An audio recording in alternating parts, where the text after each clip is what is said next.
Kalau sudah muncul, Beta tolong dikasih tahu Kasandro.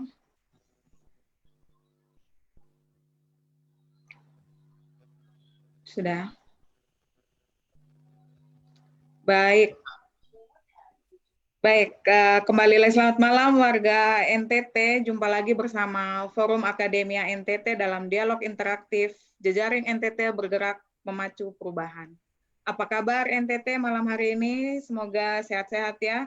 Semoga kita masih tetap senang, masih tetap bahagia, dan masih tetap sehat berada di dalam rumah kita masing-masing. Pandemi COVID-19 ini tidak saja menyerang kesehatan tubuh manusia, tetapi juga menyerang kesehatan ekonomi dan sosial dan ekonomi kita ya. Akibat lanjutan dari pandemik ini, salah satunya itu adalah ada masalah dengan perekonomian kita di masyarakat. Gitu. Nah, pemerintah sendiri sudah mencoba membantu masyarakat melalui bantuan langsung tunai yang diserahkan di dalam bentuk dana desa. Nah, dalam situasi pandemik seperti ini, bagaimana sistem penyaluran yang dilakukan oleh pemerintah desa dan apa saja tantangan yang terjadi di lapangan. Nah, Bapak Mama warga NTT sekalian, di layar Facebook Forum Akademia ini sudah ada, telah hadir bersama kita malam hari ini beberapa kepala desa dari beberapa kabupaten di NTT. Yang pertama ada Ibu Naomi Tualaka dari Desa Wesau, Kabupaten Kupang. Halo Mama Naomi, apa kabar? Baik Bunda. Terima kasih, selamat malam Bunda. Kemudian ada Ibu Inosensia, Kepala Desa Wolonwalu, Kabupaten Sika. Apa kabar Ibu Inosensia? Baik. Selamat malam ya Mama ya. Kemudian ada salah satu Bapak Kepala Desa, Bapak Ferdinando Suatu. Beliau adalah Kepala Desa di Desa Detusoko, Kabupaten Ende. Apa kabar Pak Ferdi? Oke. Ya, kabar baik. Apa kabar Pak Ferdi? Baik. Selamat malam. Ya, salam. Baik. Ya. Selain para kepala desa, sudah hadir bersama kita juga malam hari ini ada Koordinator Kementerian Desa PDTT Provinsi Nusa Tenggara Timur, Bapak Kandidiatus Angge. Bapak Angge, selamat malam Bapak Angge. Ya, selamat malam Ibu Moya. Selamat malam untuk kita semua. Terima kasih Bapak. Kemudian ada salah seorang pengamat ekonomi dari Universitas Kristen Artawacana. Beliau adalah Bapak Dr. Fritz Panggidae. Kabar Bapak Dokter? Baik, terima kasih. Baik. Malam hari ini kita akan berdiskusi tentang prosedur dan tantangan penyaluran bantuan di desa selama pandemi COVID-19. Saya akan mulai dari para kepala desa. Pertanyaan saya sama ya untuk Bapak Mama Kepala Desa. Saya mulai dulu, mungkin ini bisa dijawab dari Mama Inosensia dulu ya. Kemudian kita berlanjut, Mama Inosensia, lalu Bapak Ferdi dan Ibu Naomi. Pertanyaan saya adalah, apa persoalan utama yang dihadapi di desa terkait dengan pandemi COVID-19 ini? Silakan Mama Inosensia. Baik, terima kasih atas kesempatan pertama yang diberikan, bahwa kami dari Wolonwalu, Kabupaten Sika, mungkin di seluruh Kabupaten Sika mengalami hal yang sama, yakni data kakak miskin lebih banyak dari persentase dana desa yang dialokasikan untuk alokasi BLT dari dana desa ini. Itu yang membuat kami merasa tertantang bahwa kalau kami tidak melihat secara jeli, tidak melihat secara terperinci satu persatu, berarti ada masyarakat yang dikorbankan, tentunya itu memacu adanya gejolak-gejolak yang tidak kita inginkan bersama. Itu yang kami alami, Ibu. Baik, terima kasih Mama Inosensia. Kita beralih ke Bapak Ferdi di Desa Detusoko. Bapak, kira-kira kendalanya seperti apa Bapak? Baik, terkait kendala untuk kita di Desa Detusoko Barat, Kabupaten Ende ini, Kecamatan Detusoko, ini terkait dengan pendataan dan melihat bagaimana kriteria-kriteria yang ada, karena kurang lebih ada 14 kriteria untuk bantuan langsung tunai itu. Lalu memang di sini kita ingin untuk mengakomodir hampir keseluruhan warga desa, dan juga yang menjadi kesulitan juga kita di desa adalah kurang tahu untuk di kabupaten lain. Untuk hingga saat ini untuk di Kabupaten Ende seluruhnya dana desa sendiri belum dicairkan. Lalu juga dalam hubungan dengan pendataan dari KK itu sendiri, karena untuk bantuan kepada masyarakat supaya tepat sasar, kami di desa lagi selektif untuk bagaimana masyarakat yang sudah menerima PKH. Lalu juga dalam hubungan dengan bantuan ini juga akan ada namanya juga kita berkolaborasi dengan Dinas Sosial, itu adanya bantuan sosial tunai, ada BST namanya. Jadi kita juga support untuk data-data ke sana sehingga tidak tumpang tindih untuk pendataan di tingkat bawah supaya masyarakat itu bisa mendapatkan manfaatnya. Mungkin itu dulu sementara. Baik, terima kasih Bapak Ferdinand. Kita ke Ibu Naomi. Mama, kendala di Desa Oesau apa Mama? Silakan Mama. Baik, untuk kendala di Desa Oesau, ketika dengan adanya bantuan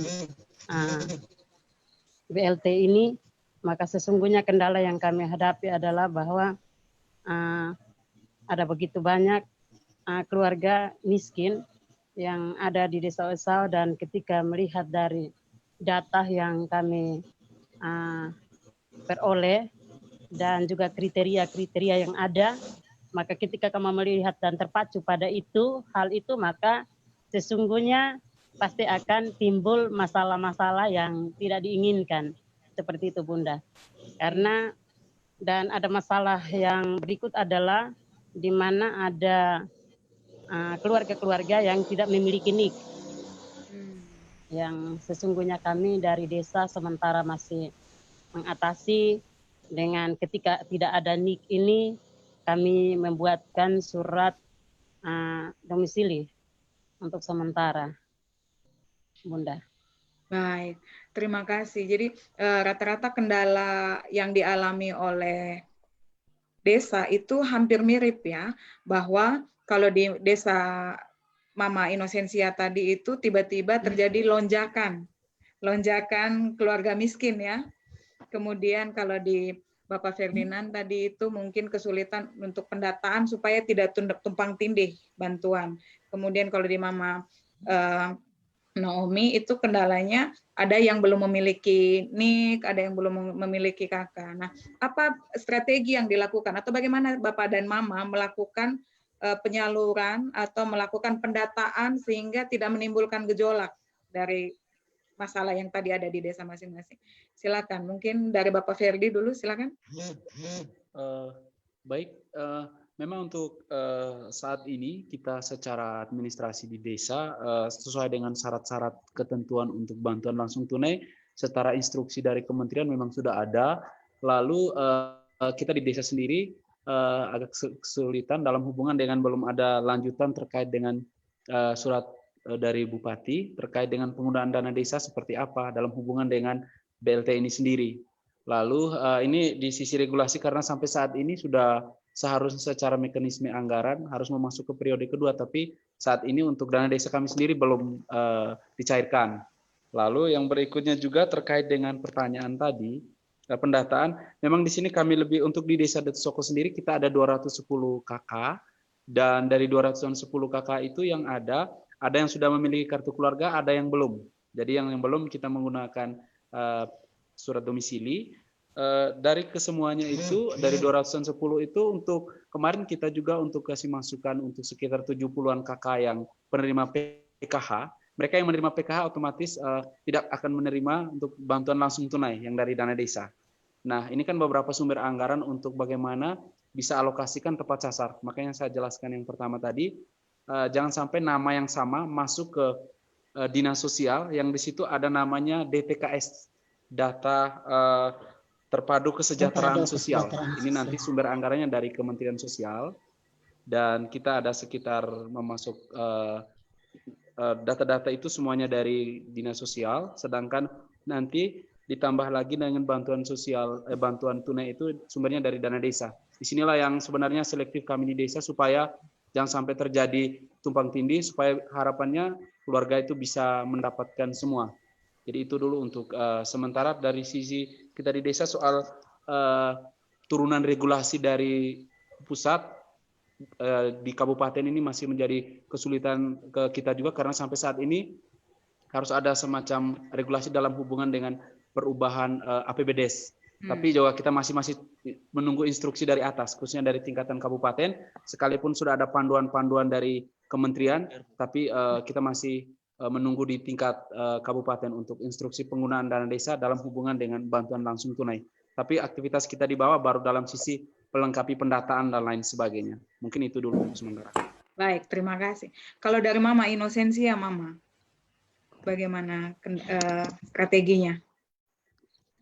Baik, kalau kami di Kabupaten Sika, secara umum kami mulai pendataan dengan dari RT RW, dan kami memilah yang mana yang sudah masuk di program PKH atau di BPNT, bantuan langsung tunai, bantuan pangan, serta PNS dan perangkat desa. Kami perangkat desa itu kami sudah pilih tersendiri, sehingga kami yang masuk di situ itu untuk sementara tidak disenggol dulu untuk ke BLT. Namun kami mengalami kendala bahwa banyak anggota PKH yang terdaftar namanya di program PKH atau di BPNT, namun mereka belum terima sama sekali. Itu secara terperinci kami tidak bisa telusuri satu persatu, sehingga kami yang kami rasakan, kami takutkan jangan sampai ada yang tercecer dari data dan tidak dibiayai oleh BLT, sehingga memang sama seperti kabupaten lainnya, kami sekarang mulai dengan pendataan dan memilah yang mana yang nanti untuk masuk ke BLT dana desa, yang mana yang nanti mungkin tidak bisa, dana desa tidak bisa mencukupi untuk BLT, didorong ke Kementerian Sosial, seperti halnya disampaikan oleh teman dari Dato' Soko tadi bahwa mereka-mereka yang terdaftar atau terdata di DTKS itu yang kalau kami di Kabupaten Sika seharusnya mereka itu yang didahulukan. Baru diikuti oleh data bagi kakak yang belum terdata di DTKS dan data untuk kakak yang orang tua lansia yang berpenyakit kronis. Untuk memilah hal itu menjadi suatu laporan atau suatu data yang akurat, untuk sementara dari semua desa gencar dengan itu. Semoga saja tidak ada yang terlewatkan, sehingga jangan ada yang merasa terpilih atau terlewatkan dari dana BLT ini sendiri. Kami berharap semoga kerja teman-teman tim pendata dan teman-teman pemerintah desa umumnya untuk bisa lebih memacu hal ini, untuk bisa lebih selektif dalam penentuan ini, sehingga jangan ada yang dikorbankan dan jangan ada yang dirugikan, jangan ada juga gejolak. Ya, betul sekali Mama. Terima kasih Mama Inosensia. Mama Naomi, bagaimana kira-kira strategi yang Mama buat di Desa Wesau, Mama? Silakan Mama. Ya benar. Nah, kalau untuk di Desa Wesau, jumlah kakak yang ada di Desa Wesau itu 306 kakak. Yang terdaftar untuk penerima PKH itu ada 40 kakak. Dan juga penerima bantuan sosial atau sembako itu ada sekitar 20 kakak. Nah, untuk sebagian ini yang termasuk di dalam penerima BLT. Nah, sampai sejauh ini seperti yang tadi dikatakan oleh teman kami, bahwa sampai sejauh ini dana desa saja tahap 1 saja belum cair, dan sementara ini juga kami sementara menanti Bunda, ya. Dengan adanya corona seperti ini kami sementara menanti, ya. Dan yang berikut kami juga sementara menanti dari Fedbook yang sementara disiapkan oleh pimpinan yang berwenang, dan juga perubahan APBDes yang ada. Jadi kami sementara ada dalam penantian. Sekarang masyarakat ada mendesak-desak tentang corona, tapi kami juga mendesak untuk menanti pencairan dana desa, Bunda. Ya, jadi mungkin ini sejauh ini yang kami pantau, dan untuk sementara ini yang masalah yang mesti kami hadapi adalah bahwa kami untuk pendataan kami data semua KK yang ada tidak tertinggal, dan mudah-mudahan ketika itu datang tidak ada yang dilupakan, tapi semuanya bisa dijangkau supaya tidak ada gejolak yang timbul di desa. Mungkin itu harapan kami, Bunda. Baik, terima kasih Mama Naomi. Nah, setelah dari para kepala desa, saya akan beralih kepada Bapak Angge. Bapak, tadi Bapak sudah dengar apa yang terjadi di desa. Saya tidak merepresentasikan ketiga desa ini sebagai mungkin seluruh masalah yang ada di desa ya, Bapak, tapi mungkin Bapak bisa melihat seperti itulah kira-kira situasi di desa. Nah, kira-kira Bapak, dana BLT itu apakah desa-desa itu sebenarnya sudah cair BLT-nya ataukah belum masuk ke rekening desa sebenarnya? Silakan Bapak Angge. Ya, terima kasih dan selamat malam untuk kita semua, Ibu Noya yang saya hormati, Pak Fritz, teman-teman kepala desa dari Sika, dari Ende, dan dari OSAO. Senang sekali malam ini bersama kita untuk berbincang tentang prosedur dan tantangan penyaluran dana BLT di desa. Saya mendengar dengan jelas tadi, dan saya ingin membagi. Yang pertama, saya omong dalam kategori NTT, dari 21 kabupaten, 292 kecamatan, dan di 3.026 desa, sampai dengan hari ini, sore ini, malam ini, detik yang lalu, masih ada 4 kabupaten yang belum pernah cair dana desa tahap pertama. Wow. Kabupaten Ende, Kabupaten Kupang, Kabupaten Sumba Barat Daya, dan Kabupaten Malaka. Itu kita omong regulasi normal tahap awal sebelum masuk pandemi COVID. Kenapa hal itu terjadi? Yang pertama itu adalah prosedur penetapan regulasi kabupaten yang kita sebut dengan peraturan bupati tentang tata cara dan rincian alokasi dana desa per tiap desa. Itu waktu itu belum final. Nah, bagaimana skema yang akan terjadi dengan COVID-19 ini? Dalam hubungan dengan BLT ini, sebetulnya sudah ada regulasi turunan yang dikeluarkan oleh Kementerian Desa dengan sangat sederhana. Nah, saya mau sampaikan bahwa ada salah satu persyaratan utama yang terjadi ketika kita omong tentang BLT dana desa, itu kita akan memulai dengan dari sisi regulatif. Karena ada rasionalisasi anggaran yang begitu besar di pemerintah daerah, maka secara otomatis akan berimbas juga di dana desa. Maka di setiap kabupaten, pemerintah daerah harus membuat perubahan atau peraturan bupati, perubahan tentang tata cara dan rincian alokasi dana desa setiap desa.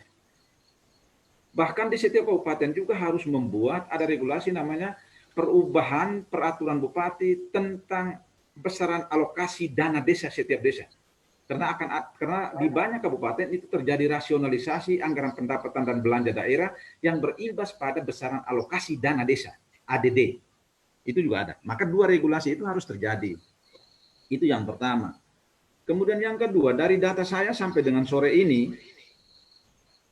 dari 3.026 desa, itu yang sementara memproses untuk wajib terjadinya APBDes perubahan, itu baru mencapai 359 desa.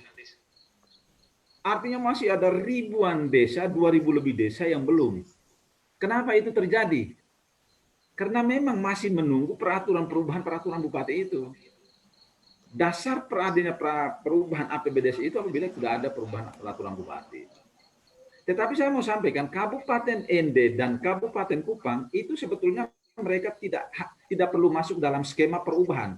Karena mereka menetapkan APBD induknya itu pun juga perbuknya itu juga terlambat. Sehingga mereka sudah bisa masuk langsung melalui skema untuk COVID-19 ini. Ada beberapa hal teknis yang harus menyertai. agar tidak terjadi persoalan seperti yang disampaikan oleh Ibu dan Bapak Desa tadi. Saya mencatat itu. Yang pertama bahwa ada desa yang pasti kakak miskinnya itu lebih banyak dari ketersediaan dana. Ini saya harus luruskan.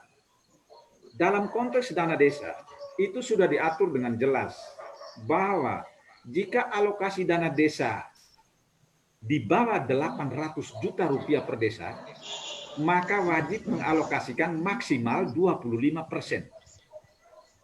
Jika antara 800 sampai dengan 1,2 miliar, maka itu dia mengalokasikan 30% maksimal. Jika lebih dari 1,2 miliar, maka dia mengalokasikan maksimal 35%. Kenapa kita harus menggunakan kata maksimal? Kenapa kita tidak menggunakan kata minimal? Penjelasannya sederhana. Kita tidak perlu kata minimal, karena ada desa tertentu yang memang tidak menggunakan BLT, karena dia sudah dibiayai dari PKH maupun bantuan pangan non-tunai. Ya. Tetapi kenapa kita gunakan kata maksimal? Artinya bahwa saya kasih contoh langsung saja, ini sudah terjadi. Dalam catatan saya, satu-satunya kabupaten dan satu-satunya desa yang pertama kali menyalurkan dana BLT tahun 2020 ada di Kabupaten Rotendao, yang hari ini telah menyalurkannya untuk 18 desa.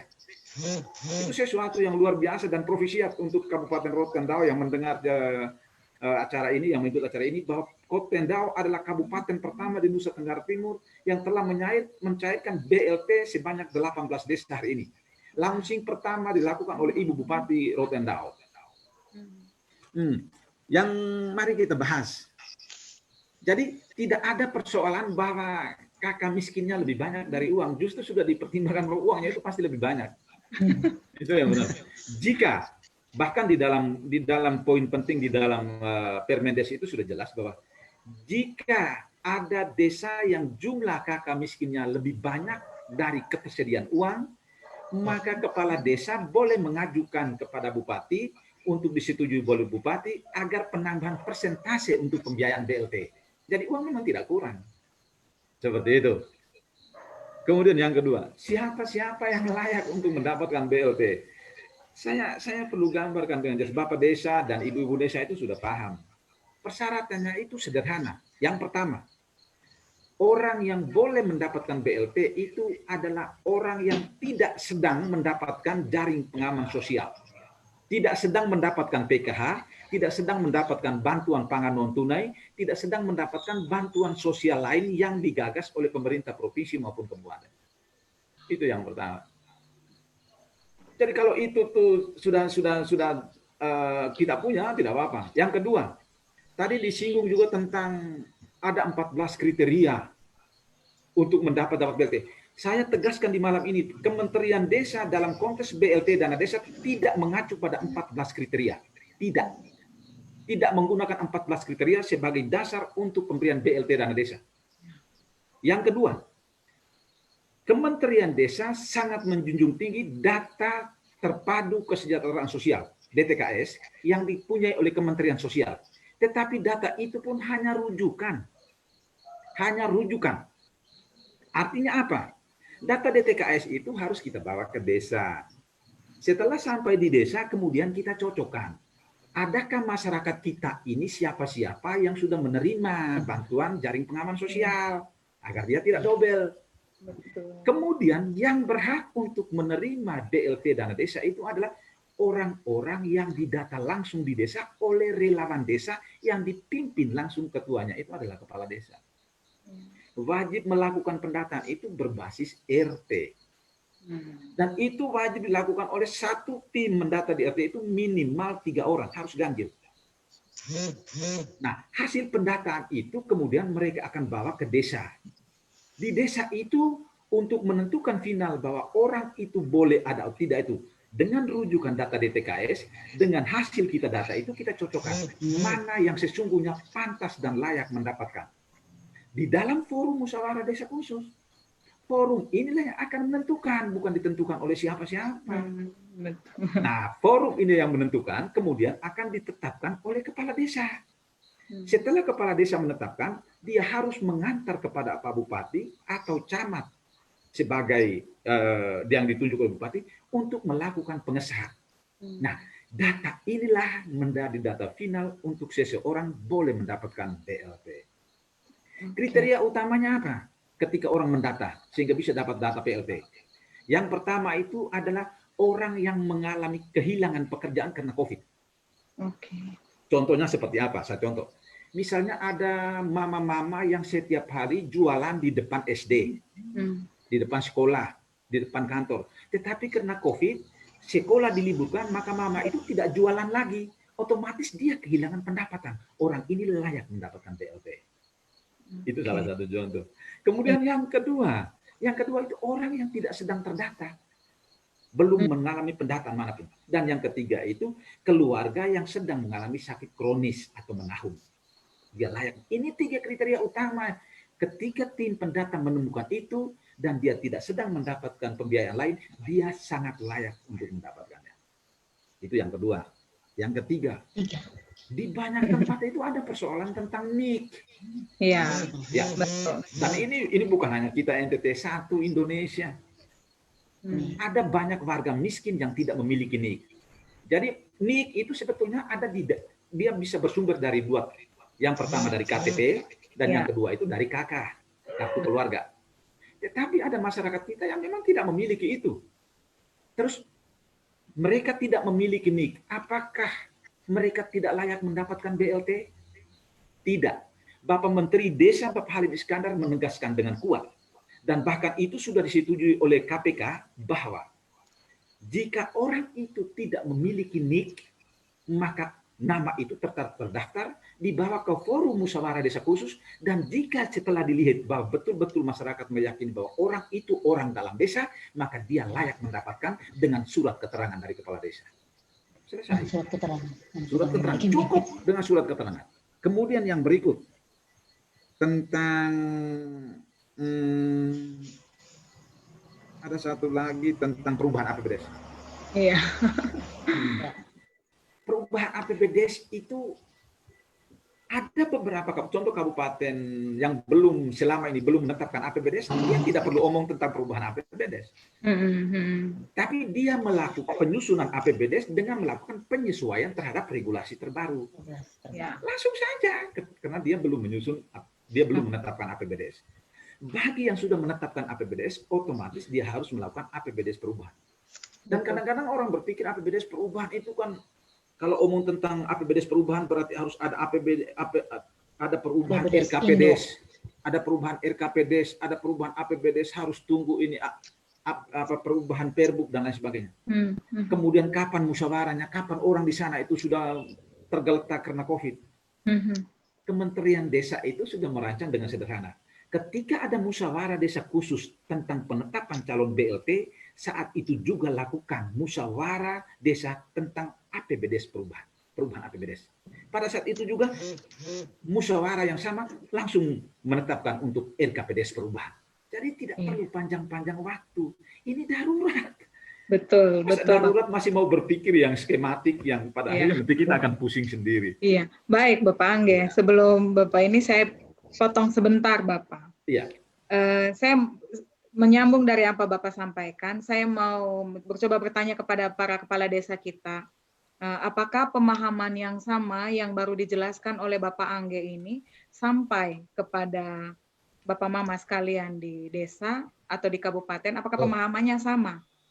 Kira-kira seperti apa? Bapak Ferdi mungkin bisa menjawab Bapak? Oke, baik, terima kasih. Memang kami bersyukur sekali malam ini dengan melalui forum akademika ini agak membuka sedikit pemahaman kami minimal di tingkat desa dengan sumber informasi juga. Sebagaimana disampaikan tadi, Ende salah satu kabupaten yang sangat lamban dalam hubungan untuk pencairan dana desa, dan salah satu sebagaimana dijelaskan tadi adalah soal penetapan, dan itu kebijakan dari pimpinan di atas. Dan kami juga tidak tahu apa menjadi latar belakang alasan, tetapi sebagai di desa di bawah ini kami hanya bersyukur bahwa ada beberapa hal mekanisme yang sebenarnya dengan tupoksi informasi tadi yang disampaikan justru membuat kami dipermudah dalam hal ini supaya kita bisa lebih tepat sasar. Dan kalau informasinya yang semacam ini dan belum sampai seragam di tingkatan kabupaten maupun di tingkatan kecamatan. Karena jujur saja informasi juga kadang masih tumpang tindih, baik dari sisi regulasi tadi, lalu syukur kalau informasi yang ada ini bisa menyebar ke semua. Mungkin dengan saya masukkan kecil saja dengan yang ada ini supaya kita di tingkatan desa itu bisa mendapat informasi yang semacam ini, sehingga lebih mempermudah. Karena jujur saja untuk kami pertemuan di desa juga dengan kondisi seperti ini juga ya. Nah, ini juga yang jadi persoalan. Nah, bagaimana kalau dari konteksnya tadi harus membuat musyawarah di desa, tapi tanpa mengurangi tadi bahwa mungkin informasi-informasi yang ada, misalnya kami di Soko itu saya baru tahu bahwa ternyata bisa kita justru tidak perlu mengubah APBDes, tapi dengan penyesuaian saja, karena ketika APBDes itu belum ditetapkan. Kalau yang sudah ditetapkan, mekanismenya sebagaimana yang disampaikan ini sangat tepat untuk kami di desa, khususnya informasi. Terima kasih banyak Pak untuk clear dan informasi dan gambaran tupoksi tadi, sehingga benang kusut informasi kami di desa bisa ini. Terima kasih. Iya, baik. Terima kasih Pak Ferdi. Mama Inosensia, kira-kira Mama, pemahaman yang disampaikan oleh Bapak Angge tadi, apakah sama dengan pemahaman yang Mama terima di desa maupun dari kabupaten dan kecamatan? Silakan, Baik, Mama. Ibu. Baik. Untuk kami di Kabupaten Sika atau Desa Bolonwalu, pemahaman yang disampaikan oleh Bapak Angge tadi itu memang aturannya sudah seperti itu. Yang tadi kami sampaikan kalau secara awal tadi saya mengatakan bahwa dalam pendataan kami itu kakak miskin lebih banyak dari kakak miskin lebih banyak dari alokasi dana yang dari alokasi dana itu maksudnya begini. Contoh kami di Bolonwalu ini secara keseluruhan ada 603 kakak. Terus yang masuk menjadi penerima PKH 152 kakak. Dari 152 kakak ini di dalamnya itu ada 147 kakak juga menerima BPNT. Artinya mereka itu sudah dapat double. Namun dari 603 kakak tadi ada 305 kakak yang memang termasuk kakak yang belum terdata, kakak yang ada di DTKS, dan kakak yang berpenyakit kronis. Dari 305 kakak ini, saya di Desa Bolonwalu punya dana desa 1.172.109.000. Dengan begitu, saya mengakses 30% dari dana desa untuk BLT. Nah, kalau 30% dari dana desa untuk BLT Bolonwalu berarti hanya bisa menjangkau 195 kakak. Nah, hanya bisa menjangkau 195 kakak. Kami memahami bahwa kakak yang termasuk di DTKS itu hanya acuan. Tidak semua harus dibiayai karena mungkin mereka sudah adanya perbaikan kehidupan, ada yang pindah penduduk, ada yang meninggal. Namun dari 305 kakak, kalau hanya bisa dibiayai dengan BLT 30%, 195 kakak, berarti saya punya masyarakat Desa Bolonwalu yang belum masuk di dalam BLT untuk 30% ini 100 kakak lebih. 100 kakak lebih.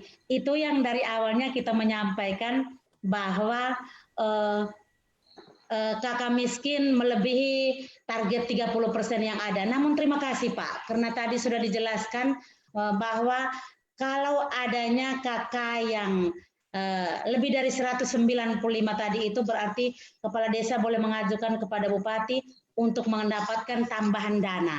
Tentunya tambahan dana itu dari dana desa yang mungkin dari dana desa di luar dari 30% tadi itu.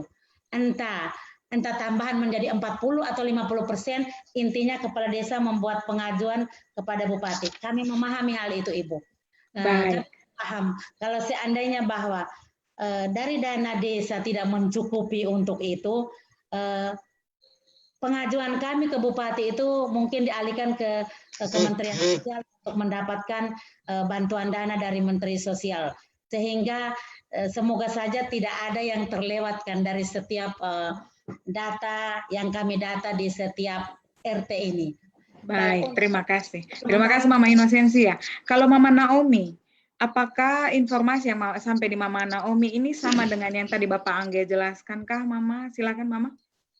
Baik, terima kasih. Terima kasih Bapak Angge. Malam, Mama Desa. Terima kasih. Terima kasih juga atas forum Akademi NTT ini. Maka malam hari ini juga membuka wawasan kami untuk lebih berpikir lebih leluasa lagi.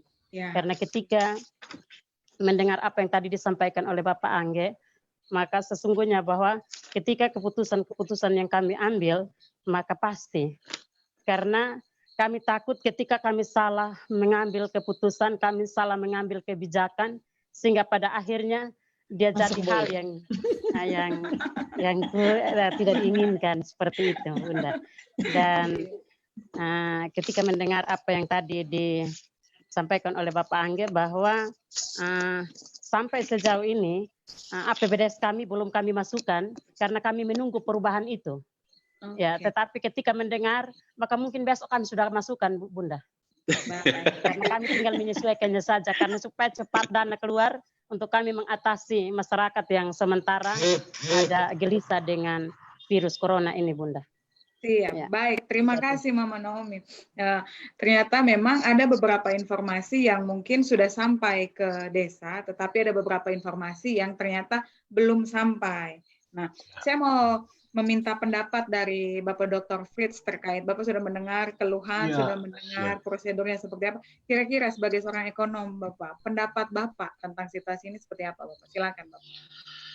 Jadi begini, tahap pertama ini yang paling penting, semua bantuan itu bisa diterima oleh keluarga yang berhak menerima.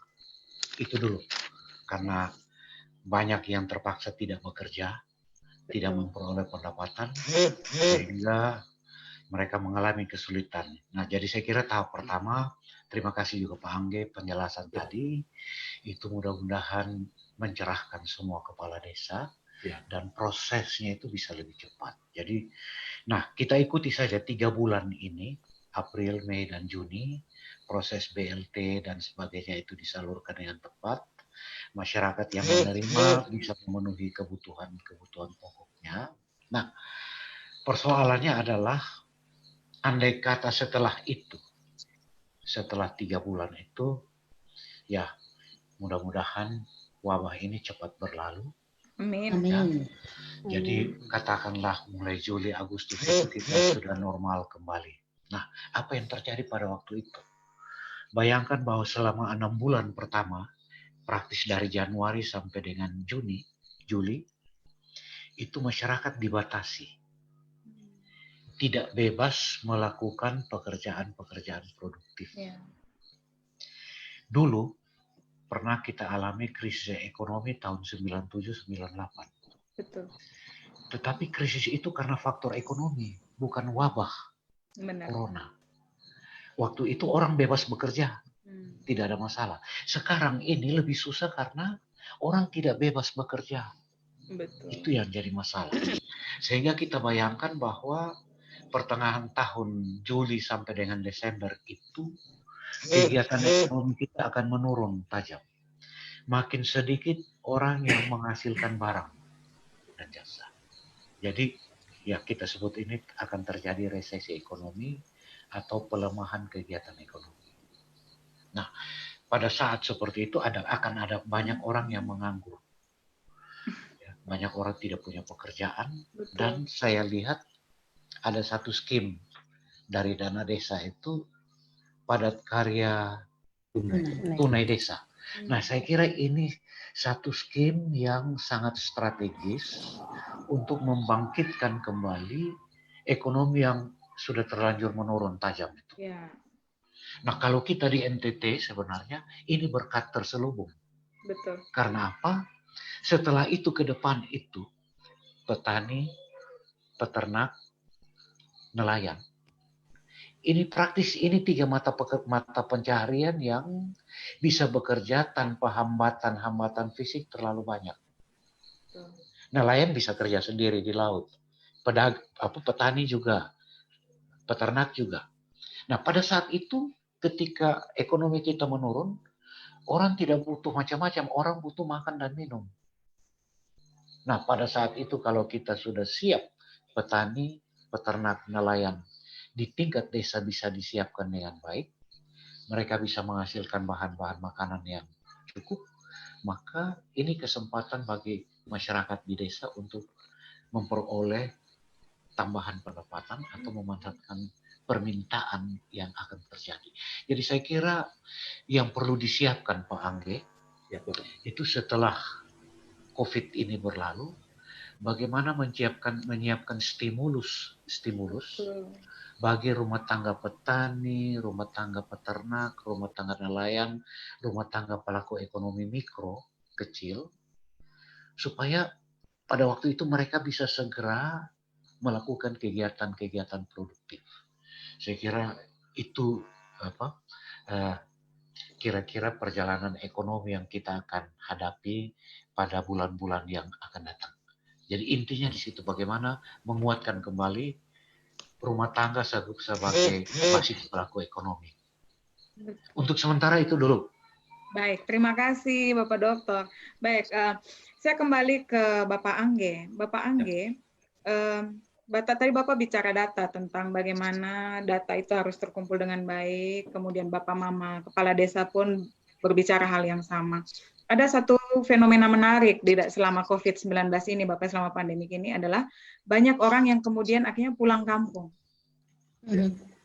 Bukan mudik ya, tapi pulang kampung. Kemudian ketika mereka pulang kampung, mereka menjadi warga di tempat, misalnya di desa. Nah, kira-kira Bapak, apakah orang-orang yang pulang kampung karena kehilangan pekerjaan di kota sebelumnya, itu juga masuk di dalam skema bantuan itu atau seperti apa Bapak? Silakan Bapak. Ya, terima kasih Ibu Noya. Yang pertama bahwa kita harus batasi dulu bahwa yang menerima BLT itu basisnya kakak, bukan orang per orang. Jadi ketika dia itu pulang kampung dan dia bawa kakak tersendiri dan dia masuk kakak di dalam warga desa itu, dia punya hak karena dia kehilangan pekerjaan. Tetapi ternyata dia datang tapi dia bukan warga desa situ atau dia secara pribadi tidak itu, maka dia harus nempel di keluarganya punya rumah. Sehingga dia karena basisnya itu kakak, bukan orang per orang. Itu yang pertama. Kemudian yang kedua, jika itu orang per orang, adakah yang bisa kita sentuh dengan dana desa? Saya sambung seperti apa yang disampaikan oleh Bapak Dr. Fitz. Skim yang ada di Kementerian Desa itu yang namanya padat karya tunai di desa. Dan sekarang ini walaupun dana COVID, tapi ada desa tertentu yang sedang melaksanakan aktivitas pelaksanaan fisik sarana prasarana yang bersifat padat karya tunai. Dan itu sudah terjadi. Saya boleh sampaikan data, memang belum final, tetapi dalam data saya di provinsi, untuk akses tahun 2020 dengan alokasi 3 triliun 45 miliar lebih, maka dengan pola padat karya yang sementara data masuk di tangan saya, dia akan terserap hampir sampai 360 miliar 311 juta lebih untuk menyerap sekitar 197.365 orang bekerja.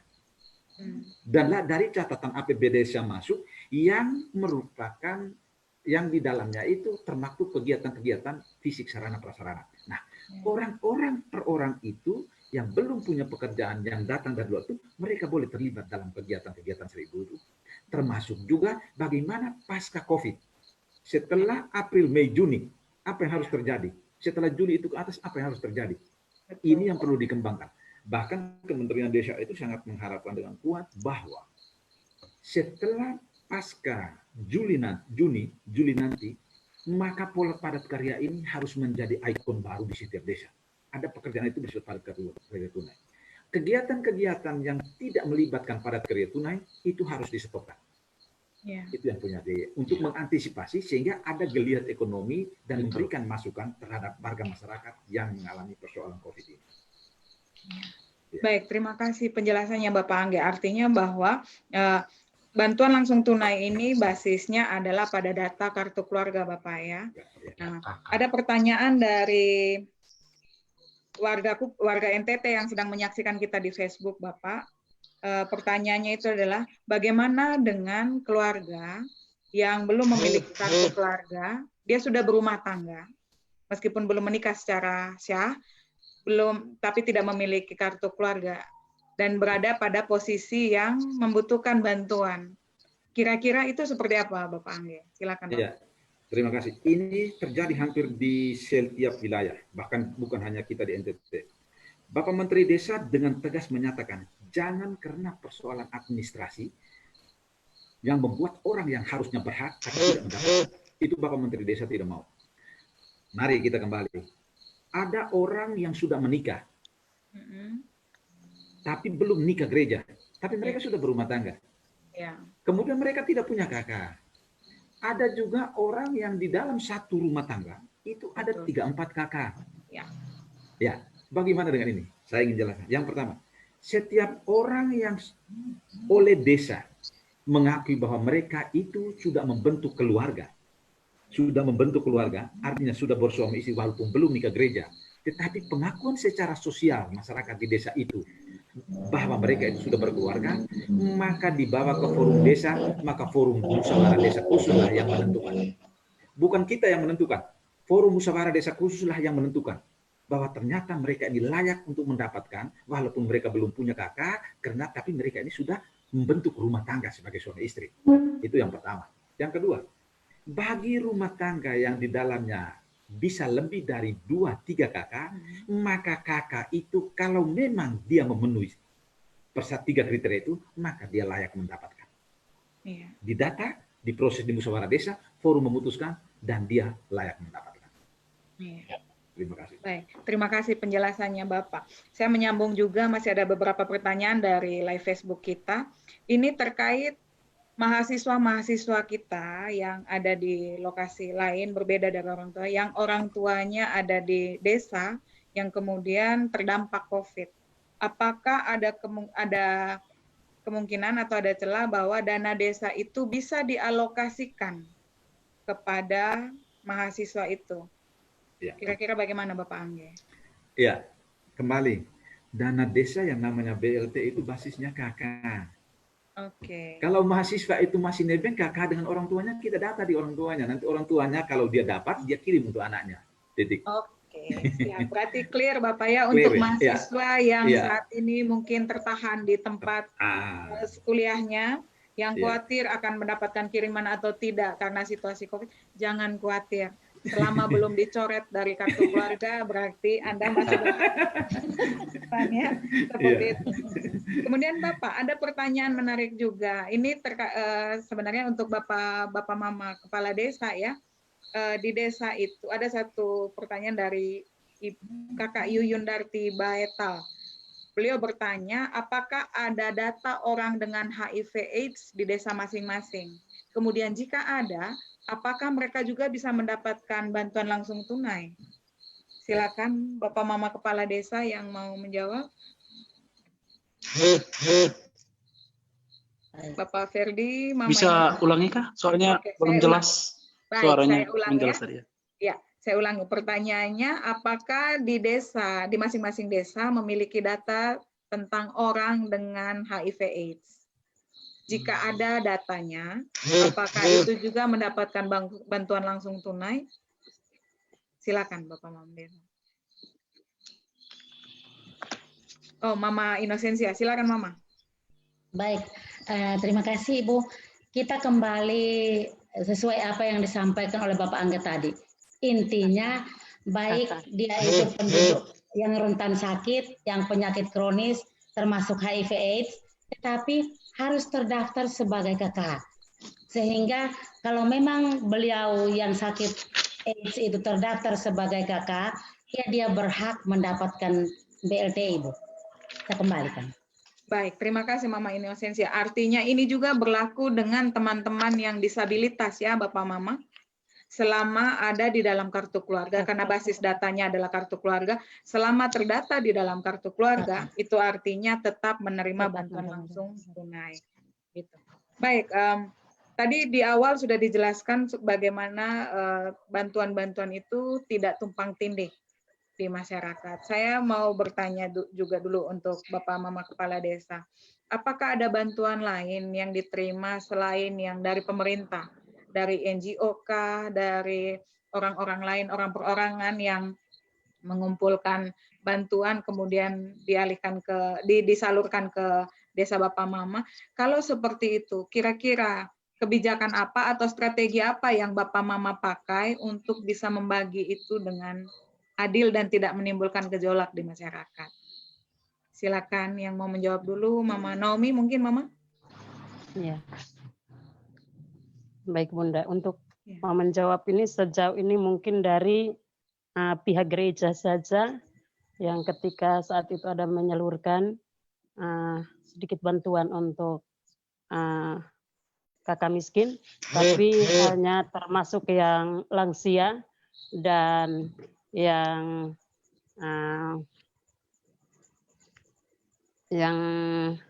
orang tuanya sudah meninggal. Ya, itu hanya itu saja. Dan kami sama-sama salurkan ke sana. Kalau di Wolowandu, Mama, bagaimana? Kalau di bulan kalau di bulan lalu sampai dengan saat ini untuk dapat bantuan dari pihak ketiga belum. Tetapi di Kabupaten Sika itu teman-teman PMKRI mengumpulkan di lampu-lampu merah. Nah, itu khusus diberikan untuk kakak yang memang dinilai oleh kabupaten bahwa itu terlalu harus lebih cepat untuk dibantu.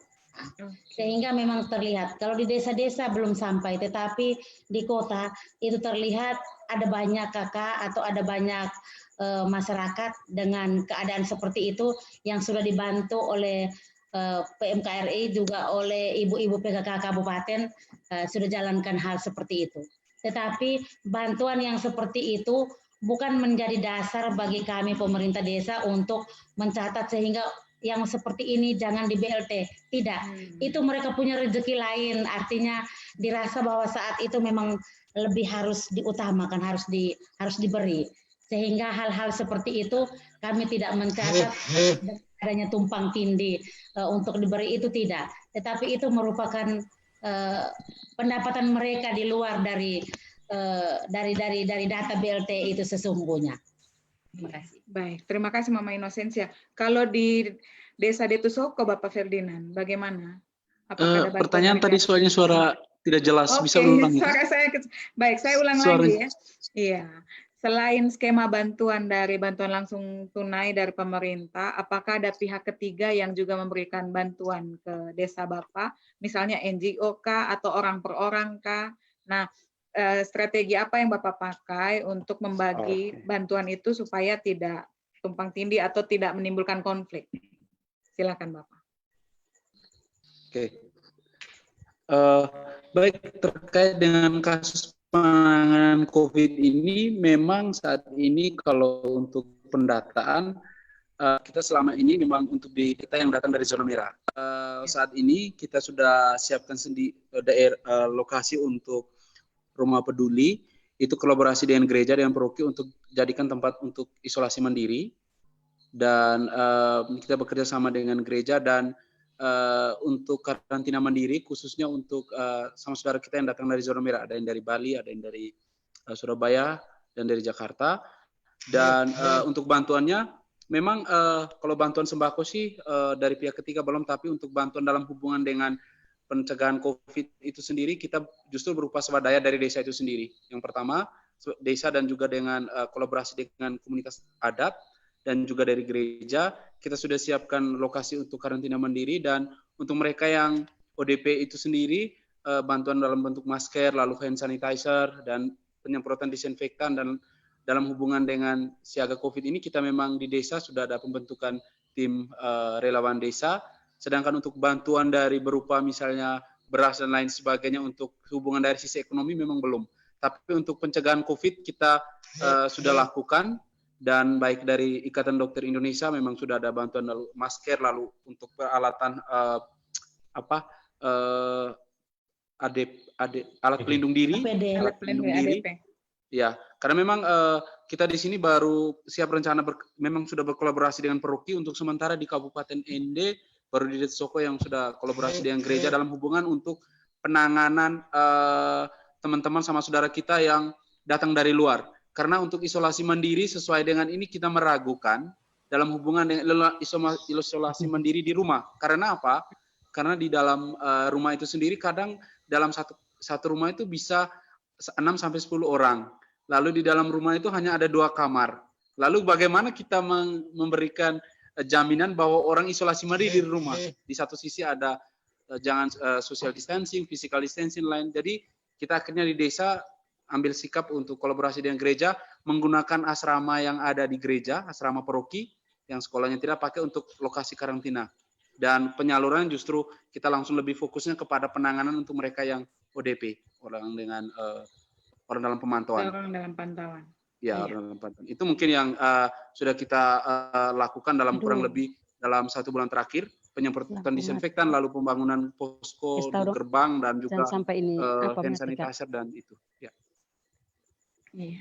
Baik, terima kasih. Sebelum saya beralih ke Pak Fritz, saya akan kembali sebentar ke Pak Angge. Pak Angge, ini ada pertanyaan dari Facebook, ada dari Desa Woloara di Kabupaten Ende ya, ini kalau tidak salah ya Woloara ini. Jadi ya, di Woloara ini belum ada PJS sebagai kades, karena kades yang sebelumnya itu sudah selesai masa baktinya di bulan Maret kemarin, lalu belum ada PJS. Nah, situasi seperti itu Bapak Angge, kira-kira bagaimana prosedur penyalurannya di desa ini? Silakan Bapak Angge. Iya, terima kasih. Yang pertama, ini yang kita omong tentang tata kelola pemerintahan desa. Itu sebetulnya kewenangannya ada di pemerintah daerah. Ketika ada masa purna tugas dari seorang kepala desa, maka pemerintah daerah pasti harus segera mengangkat PJS. Kalau tidak ada PJS, maka langkah pertama itu adalah PLT. Yang tentunya itu bisa sekretaris desanya itu menjadi pelaksana tugas. Pada beberapa regulasi bahwa apakah seorang PLT itu bisa menandatangani dokumen termasuk misalnya APBD dan sebagainya. Pada beberapa literasi, sebetulnya PLT tidak, kecuali PJS. Tetapi juga ada diktum terbaru yang dikeluarkan oleh saya nanti baru saya share itu, bahwa sebetulnya PLT juga punya kewenangan yang sama untuk bisa menandatangani dokumen-dokumen seperti itu. Kenapa saya bilang bisa? Walaupun PLT saja bisa, karena di dalam forum musyawarah itu akan ada keputusan forum masyarakat dan dibuat berita acara. Kemudian seluruh daftar itu akan diserahkan kepada bupati ataupun melalui camat untuk dilakukan pengesahan. Sehingga walaupun seorang PLT saja, karena pengesahannya itu oleh pemerintah daerah, itu sudah sah itu. Sehingga itu bisa-bisa saja berlaku. Ada satu kekhawatiran baru yang saya ingin masuk sebelum ini, Bapak Ibu Kepala Desa. Ada salah satu persyaratan di dalam penerimaan BLT itu adalah rekening. Ini yang belum diangkat, tapi saya mau jelaskan. Bahwa apakah semua masyarakat miskin kita itu punya rekening bank? Ada juga yang bertanya ke saya, bagaimana ribuan orang berbondong-bondong datang ke bank untuk membuka rekening? Bagaimana dengan konsep social distancing, physical distancing, dan lain sebagainya? Hari ini saya kasih kabar gembiranya, bahwa memang dalam konteks penyaluran BLT, bantuan langsung tunai, tapi diharapkannya itu melalui rekening bank. Diharapkan melalui rekening bank. Jika itu memungkinkan. Jika pada daerah tertentu yang memang tidak, pada daerah tertentu yang memang tidak bisa untuk membuka rekening, maka boleh langsung kasih tunai. Dan itu sudah dipraktikkan tadi di Kabupaten Rotendao. 18 desa dengan 2.000 sekian orang itu memang dikasih tunai saja karena memang mereka tidak bisa mengakses di bank. Jika, ini saya kasih tahu lagi, jika masyarakat itu bisa mengakses di bank, jangan takut bahwa ribuan orang akan datang di bank. Karena sudah ada instruksi langsung dari pusat bahwa lembaga perbankan akan memberikan kemudahan. Caranya itu apa? Orang desa tidak perlu datang ke bank. Tapi orang desa setelah ada surat keputusan kepala desa, maka salah satu bendahara atau sekretaris desa bawa dokumen itu ke bank. Bank terbitkan buku banknya dan ATM-nya. Setelah uangnya datang, masuk di rekening, baru orang bank akan bawa ke desa untuk menyerahkan kepada warga masyarakat yang memiliki itu. Bahkan seperti Bank BRI, dia mengatakan bahwa mengambil juga tidak perlu lagi ke bank di kota, karena Bank BRI akan menggunakan e-Briling untuk bisa langsung di desa. Iya. Itu kemudahan-kemudahan yang telah diciptakan oleh instrumen negara, sehingga ketakutan-ketakutan sesaat yang ada Bapak Ibu pikirkan, jangan jadi ketakutan. Mari diskusi bersama, selalu ada orang yang bisa memberikan gambaran tentang itu. Saya pikir itu Bu Noe. Baik, terima kasih Bapak Angge. Sebenarnya itu akan menjadi pertanyaan selanjutnya dari saya, tetapi terima kasih Bapak sepertinya membaca pikiran saya. Baik Bapak, saya sebelum ini saya ke Bapak Fritz dulu. Bapak Fritz, saya mau bertanya Bapak Fritz, kira-kira apa yang bisa Bapak sarankan kepada Bapak Desa, Bapak Mama Desa maupun kepada Bapak Angge, supaya tidak terjadi, apa yang bisa dilakukan supaya bantuan itu bisa tepat sasaran? Apa yang dilakukan oleh pemerintah dan apa yang dilakukan oleh masyarakat? Silakan Bapak Fritz. Jadi kalau berkaitan dengan BLT dan jadi itu sifat bantuannya itu untuk penanganan masa-masa darurat seperti sekarang ini. Jadi saya kira kalau saya membaca mekanisme dan sistemnya, saya kira tidak ada masalah itu karena sudah diatur sedemikian rupa sehingga kepala desa dan aparatnya itu ketika dana itu cair bisa segera melakukan mengeksekusi dan tiba dengan tepat itu pada rumah tangga. Nah, yang paling penting menurut saya adalah bagaimana mendampingi terus rumah tangga ini supaya ketika mereka mendapatkan BLT itu sungguh-sungguh BLT itu digunakan sebagaimana mestinya. Itu dulu karena memang ini akan menolong dalam waktu darurat selama 3 bulan ini. Saya kira itu dalam jangka pendek itu dulu yang bisa saya sampaikan dan saya kira peranan dari kepala desa, relawan di tingkat desa, dan aparat desa yang lain itu sangat penting untuk berbicara dengan setiap rumah tangga yang menerima supaya mereka juga bertanggung jawab dalam hal memanfaatkan bantuan itu. Terima kasih. Baik, terima kasih Bapak Fritz. Saya kembali lagi ke Bapak Angge. Bapak Angge, ini ada titipan pertanyaan Bapak. Saya harus sampaikan ini karena ada kaitannya dengan yang tadi Bapak jelaskan sebelum Bapak Fritz jelaskan. Tadi ada aturan yang sudah Bapak jelaskan terkait bagaimana dana itu bisa sampai ke desa tanpa mengabaikan masalah sosial ya Bapak ya, tanpa mengabaikan, dengan memandang situasi kita sekarang, tanpa mengabaikan kelengkapan dan sebagainya. Gitu. Nah, pertanyaan ini bunyinya seperti ini Bapak. Apakah Pemda di tingkat kabupaten dan di tingkat kecamatan se-NTT ini pemahamannya itu sama tidak? Kira-kira dengan yang di tempat Bapak. Sehingga biasanya kan eksekusi itu kan dilakukan oleh Pemkab sebenarnya Bapak ya. Pemahaman ini apakah sama atau tidak? Silakan Bapak Angge. Iya, terima kasih Bu Noya. Yang pertama bahwa dalam konteks dana desa, yang eksekusi itu desa. Oke, yang eksekusi desa. Yang eksekusi beda dengan tahun-tahun 5 tahun yang lalu, dana itu masuk di rekening kas umum daerah. Tapi sekarang itu rekening dari kas negara langsung ke rekening kas desa. Sehingga uang itu ada di desa. Tetapi daerah dalam hal ini kabupaten dan pemerintah kecamatan punya kewenangan untuk mengatur dan menata dari sisi administrasi. Nah, bagaimana pemerintah daerah dalam hal ini bupati melalui dinas PMD, bahkan seberapa bupati, ada beberapa bupati itu telah mengeluarkan surat edaran dan instruksi itu lebih dari 2. Sebagai tindak lanjut dari adanya surat edaran Menteri Desa nomor 8 dan nomor 11, adanya Permendes nomor 6, adanya surat instruksi dari Kementerian Dalam Negeri nomor 1 tahun 2020. Itu semua itu ditindaklanjuti oleh pemerintah daerah dan itu baik. Walaupun ada beberapa kabupaten yang memang belum, yang sampai sekarang ini belum terjadi. Kemudian di tingkat terdekat yaitu kecamatan, camat itu biasanya sangat mensupport pemerintah desa, sangat mensupport itu.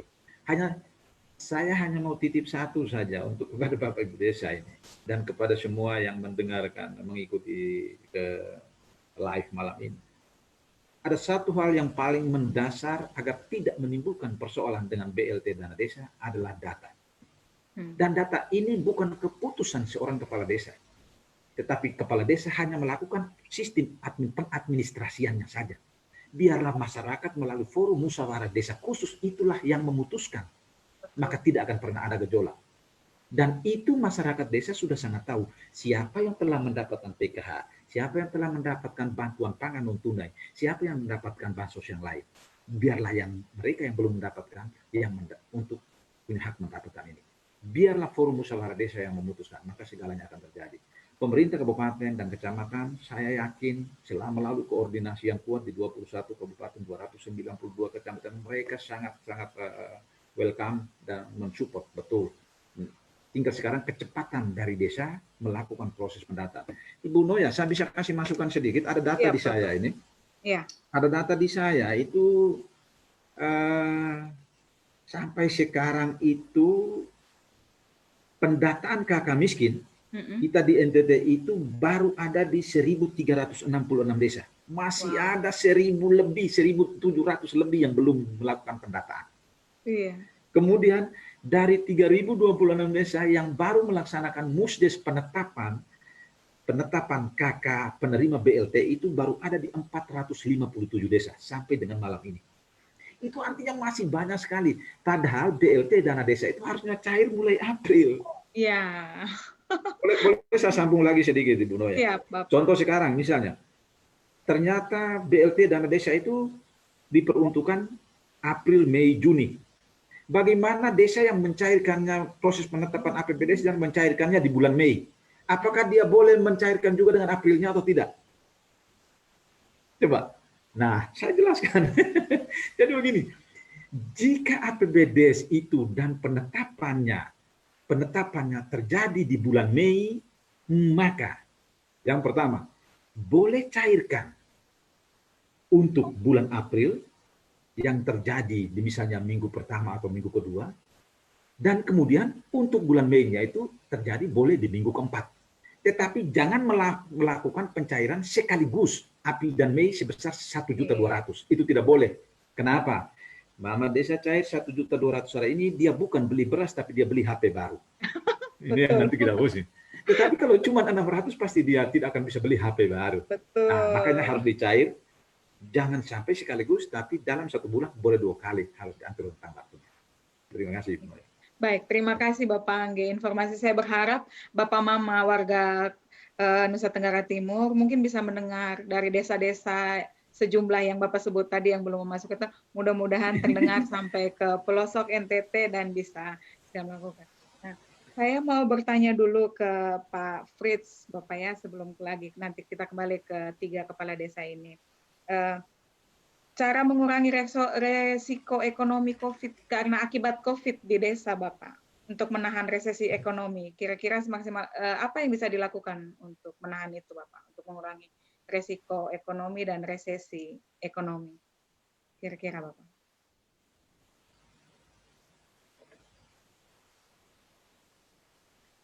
Mohon maaf, Bapak Fritz, mungkin bisa di ini dulu headsetnya di itu. Ya.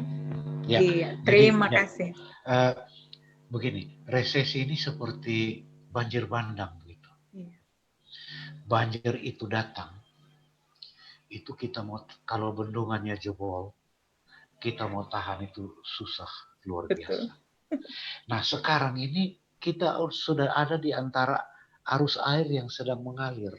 Ya. Jadi, tindakan pertama bagaimana kita selamat. Betul. BLT, PKH, dan lain-lain itulah tindakan darurat yang membuat kita bisa selamat. Nah, itu dulu yang kita optimalkan supaya kita selamat sampai di tepi. Nah, sesudah kita selamat sampai di tepi, marilah kita bicara lagi.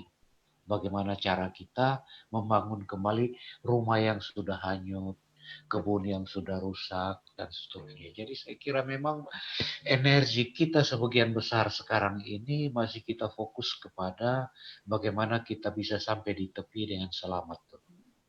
Sesudah itu, saya kira mari kita bicara lagi karena akan ada banyak peluang yang bisa kita kerjakan. Dan saya mau ingatkan tadi, ini berkat terselubung untuk petani, nelayan, peternak, dan usaha-usaha kecil untuk bisa segera bangkit dan memanfaatkan peluang yang terjadi. Demikian dulu. Baik, terima kasih Bapak Fritz. Kemudian ini ada pertanyaan kayaknya banyak sekali untuk Bapak Anggi. Saya Tidak apa-apa. lihat di Ya. sini kayaknya Tidak apa-apa. Iya. respon masyarakat NTT ini cukup besar untuk mengetahui sebenarnya Siap, bagaimana. Iya, Ada pertanyaan seperti ini Bapak. Apakah PNS itu akan masuk di dalam kategori yang disebut sebagai penerima bantuan langsung tunai, Bapak? Kan di PNS itu kan ada jenjang-jenjangnya, Bapak, ada ininya. Apakah itu masuk juga? Kemudian, apakah BLT itu sama dengan bantuan dari Dinsos, Bapak? Silakan, Bapak. Yang pertama, dengan rasa hormat kepada Bapak Ibu yang berstatus sebagai pegawai negeri sipil, dari golongan 1 atau golongan sampai yang paling terakhir pun, minta maaf. Untuk BLT dana desa tidak. Ya, karena Bapak Ibu tidak pernah terdata sebagai kakak miskin. Mantap. Kenapa tidak terdata sebagai kakak miskin? Karena Bapak Ibu setiap bulan pasti punya pendapatan. Ya. Ya, seperti itu. Itu yang pertama. Kemudian yang kedua tadi, tentang apa lagi Ibu Noya? Yang kedua tadi itu Bapak, apakah BLT itu sama dengan bantuan dari Dinsos, Bapak? Ya, jadi begini. BLT ini tidak sama dengan bantuan dari Dinsos. Kenapa? Bantuan dari Dinsos itu ada yang dalam bentuk uang, ada yang dalam bentuk barang. Tetapi BLT dana desa tidak boleh dalam bentuk barang, dia harus dalam bentuk uang. Uang cash. Nah, kalau dari Dinsos itu bisa saya dalam bentuk beras, artinya misalnya dia 500.000, 200.000, misalnya bawa uang, lainnya itu dalam bentuk beras, supermi, dan lain sebagainya. Itulah yang membedakannya, bahwa BLT tidak boleh dalam bentuk beras atau dalam bentuk barang. Tetapi, ada tetapinya. Di setiap desa itu Kementerian Desa mendesain ada satu kelembagaan ekonomi desa yang kita sebut dengan Badan Usaha Milik Desa. Ya, BUMDes. Jika ada desa yang memiliki BUMDesnya yang bergerak di sektor real, termasuk untuk kebutuhan sembako, maka setelah orang itu menerima uang BLT, kemudian dia langsung membelanjakan ke BUMDes, silakan. Tetapi ingat, dia wajib terima uang tunai, uang cash, tidak boleh dalam bentuk barang. Itulah yang membedakan dengan Dinsos. Terima kasih Bu Noya. Baik, Bapak, masih ada satu lagi pertanyaan ini. Boleh. Sepertinya banyak warga yang butuh penjelasan detail Siap. soal ini, Bapak ya. Pertanyaannya seperti ini, Bapak. Sudah ada 14 kriteria yang ditetapkan oleh kepala daerah terkait keluarga yang bisa menerima BLT. Nah, dari 14 kriteria ini, Bapak, kira-kira berapa kriteria yang harus terpenuhi sehingga mereka bisa dikategorikan sebagai penerima BLT? Silakan, Bapak Anggi.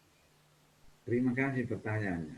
Launching awal tentang ini, Kementerian Desa juga mencoba bagaimana menggandeng 14 kriteria yang dikeluarkan oleh Biro Pusat Statistik untuk mengukur tentang tingkat kesejahteraan orang dan tingkat kemiskinan. Tetapi saya malam ini katakan bahwa BLT dana desa tidak mengacu pada 14 kriteria. Tetapi BLT dana desa mengacu pada real dilakukan pendataan. 3 utama. Yang pertama, orang yang kehilangan pekerjaan dan pendapatan. Yang kedua, tidak pernah terdata. Dan yang ketiga, keluarga atau orang sedang mengalami sakit kronis atau penyakit menahun. 3 itu saja. Dana DTKE saja hanyalah data hanya penunjang. Dia tidak boleh mengganggu ini dana desa. Iya, baik. Terima kasih, Bapak. Artinya bahwa dengan sendirinya di kasus COVID ini 14 kriteria itu drop, tidak gitu, dipakai. Bapak ya. Iya. Hanya 3 kriteria itu. Iya. Baik, Bapak. Ini ada lanjutan pertanyaan terkait data tadi. Pendataan KK itu penerima BLT itu ada di 3026 desa, Bapak. Dan molor sekali ya, Bapak itu. Iya. Nah, kira-kira itu kendalanya apa, Bapak? Sebab utama itu apa, Bapak? Ya, yang pertama, pendataan ini dilakukan oleh relawan desa dan baru terjadi di 10 hari terakhir. Ini hari-hari yang ke-10. Dan mereka sudah mampu mendata di 1.366 desa. Itu sudah luar biasa. Betul. Itu orang relawan desa itu bekerja gotong royong saja. Apakah ada kendala? Kendala yang berikut itu adalah masih adanya penyesuaian dengan data-data DTKS yang merupakan data penunjang itu. Tetapi di tingkat lapangan itu tidak masalah. Dan yang kedua itu karena masalah ini teman-teman yang mendata pun tidak leluasa. Iya. Mereka juga tidak bergerak sangat cepat seperti yang dalam situasi normal, sehingga mereka juga harus cukup hati-hati. Datangi orang ini kan kalau situasi normal kan dia bla bla bla tanya cepat. Kalau ini kan dia juga harus ambil jarak dan segala macam sehingga waktunya itu agak ngurus. Tetapi kami meyakini dan Bapak Menteri Desa Pembangunan Daerah Tertinggal dan Transmigrasi sesuai dengan perintah Bapak Presiden bahwa akhir April ini sampai dengan akhir April masih ada 3 hari ke depan ini diharapkan harus terjadi penyaluran BLT minimal sampai dengan 5%. Kita bersyukur kita di NTT hari ini sudah ada 18 desa dan saya berprediksi bahwa dari 3026 ini kalau misalnya 5% itu harus ada sekitar 150-an desa dan lain sebagainya, itu agak-agak susah, tapi minimal di bulan Mei itu banyak desa yang akan tersalurkan. Baik. Terima kasih Bapak Angge. Mudah-mudahan kita sama-sama berdoa semoga pendataan ini bisa berjalan lebih cepat tanpa membahayakan tenaga sukarelawan yang mendata. Gitu. Saya kembali ke para kepala desa dulu. Tadi Bapak Angge sudah menjelaskan bahwa dalam pembuatan APBDes perubahan utamanya itu ya, itu bisa dilakukan secara fleksibel. Tetapi perubahan itu kan harus melalui tim verifikasi ya di desa. Nah, apakah ada kendala dengan proses verifikasi APBDes perubahan ini? Silakan, mungkin kita mulai dari Bapak Ferdi dulu, silakan. Halo? Iya, silakan Bapak Ferdi.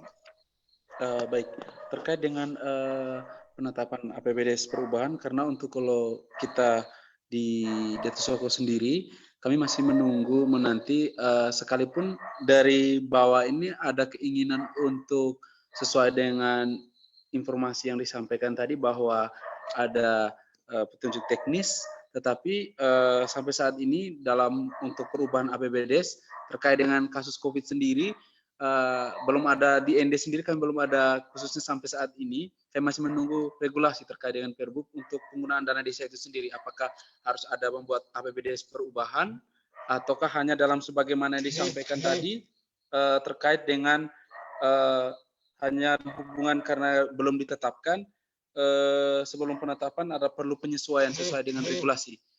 Untuk saat ini dengan penetapan untuk APBDes kita di tahun 2020 sendiri, sejauh yang kami di forum teman-teman para kepala desa minimal untuk di Kecamatan Detsoko, palingan kita hanya untuk memasuk dalam hubungan penanganan COVID itu sendiri, karena masih menanti untuk regulasi itu sendiri di tingkatan kabupaten, bahwa kami bisa menyisipkan itu, tetapi tidak dalam hubungan dengan tanggap darurat, tapi dalam tupoksi dalam hubungan dengan di dana desa itu sendiri, ada tupoksi di sisi kesehatan itu sendiri, bisa untuk pengadaan disinfektan dan lain sebagainya. Sedangkan untuk bantuan langsung tunai itu sendiri, seberapa persen anggaran, kalau kita di Detsoko sendiri, kalau sesuai dengan petunjuk teknis itu pasti 25%, karena di bawah 800 juta. Kami berharap mungkin dalam waktu 1-2 minggu ini sudah ada Perbup dari kabupaten, sehingga memudahkan kami baik di tingkatan kecamatan maupun desa untuk bisa mengeksekusi segera dengan bantuan ini. Kalau tidak, pasti menggunakan mekanisme yang disampaikan tadi. Kami pasti bisa cair untuk bulan April, tapi di bulan Mei dulu. Itu pun kalau semuanya regulasi sudah ada dan kami bisa lebih cepat untuk melakukan. Padahal kan kami saat ini sudah melakukan pendataan untuk di Dinas Sosial, DTKS, dan lain sebagainya, itu sudah jalan pendataan, tetapi itu masih kendala di regulasi untuk saat ini. Baik. Terima kasih Pak Ferdi. Kalau dari Mama Inosensia, Mama, bagaimana Mama? Baik, dari kami dari Kabupaten Sika, untuk penetapan APBDes atau APBDes perubahannya, kami menghadapi satu langkah yang agak terlambat, soalnya dari awal kami menetapkan APBDes induk, APBDes yang belum ada COVID, Tetapi sudah hampir sebagian penetapan APBDes induk datang persoalan atau datang masalah gawat darurat COVID ini, sehingga kami semua serta-merta dengan tahap awal buat perubahan itu, 20% untuk pencegahan COVID, 50% untuk alokasi padat karya. Namun dalam perjalanan pembuatan APBDes perubahan untuk dua hal ini belum semuanya rampung, datang lagi Permendes nomor 6 yang merupakan perbaikan dari Permendes nomor 11 tahun 2019 tentang prioritas penggunaan dana desa tahun 2020 yang lebih melonjak naik ke BLT. Dengan begitu satu hal yang menjadi terlambat untuk penetapan dana desa bukan cuma regulasi, menunggu regulasi Perbub, karena kalau untuk Perbub kami di Kabupaten Sika disampaikan sambil menunggu Perbub, tetapi tetap dengan membuat perubahan APBDes.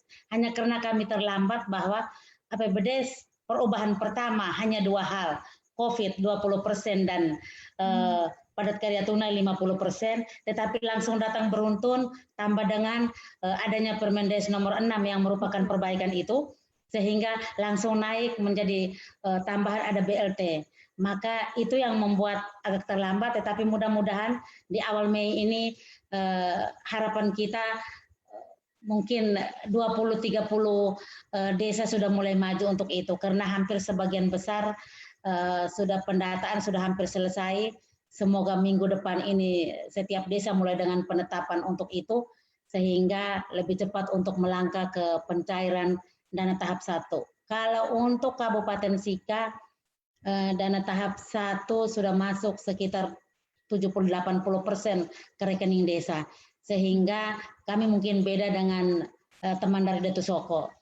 Kami bukan persoalan dana masuk terlambatnya, tetapi persoalan perubahan APBDes dengan regulasi yang beruntun adanya perubahan itu. Ya. Baik. Terima kasih Mama Inosensia. Mama Naomi, bagaimana dengan situasi di Esau, Mama? Ya. Terkait perubahan. Baik. Silakan Mama. Ya, terima kasih Bunda. Jadi ketika seperti yang tadi sudah disampaikan oleh kedua rekan saya, hampir sama Bunda, bahwa ini sesungguhnya kami masih ada dalam perubahan-perubahan itu dan juga menanti regulasi yang ada, dan sesungguhnya bahwa mudah-mudahan dalam 2 minggu ini cepat dana cair. Itu harapan besar kami Bunda. Baik. Ya. Terima kasih. Ini memang bukan hanya masyarakatnya yang kena dampak, tapi kami kepala desa lebih kena dampak lagi karena dituntut oleh rakyat. Ya Bunda. Baik, Sekian. terima kasih Mama Naomi. Nah, ya, saya coba ke Pak Fritz dulu, Bapak Dokter. Bapak sudah mendengar situasi tadi bahwa di desa, di lapangan lah ya, di desa itu situasinya seperti apa, kemudian ada regulasi yang dikeluarkan oleh pemerintah. Sebagai seorang pengamat ekonomi, kira-kira saran apa yang bisa Bapak rekomendasikan untuk situasi ini, Bapak? Silakan Bapak.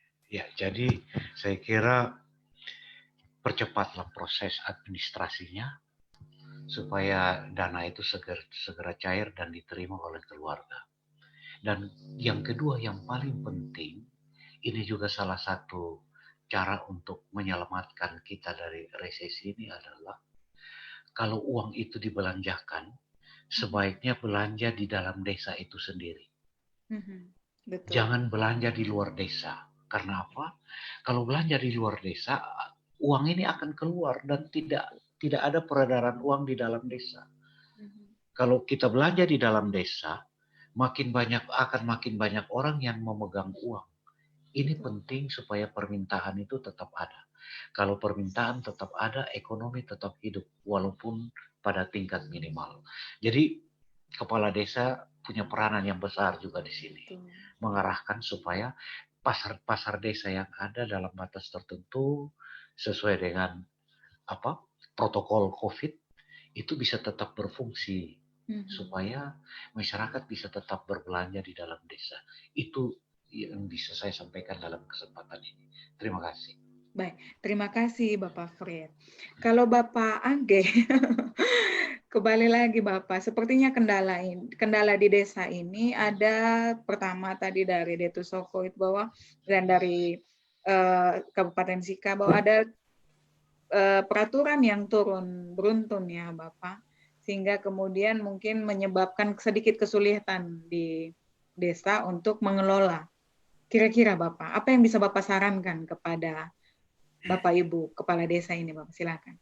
Ya, terima kasih Bu Nurul dan teman-teman Kepala Desa juga semua yang terlibat mengikuti live ini.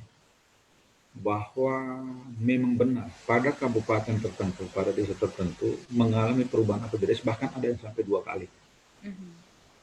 Ada desa tertentu yang memang dia sudah menetapkan APBD induk, kemudian dia sudah terlanjur menetapkan APBD perubahan pertama, itu karena waktu itu belum ada pengaturan tentang BLT. Mari kita lihat prasyarat perubahan APBD. Dalam regulasi tentang tata kelola pemerintahan desa, itu pengaturan bahwa APBD boleh di rumah itu dalam jangka waktu hanya boleh 1 kali dalam setahun. Tetapi tidak berhenti di situ.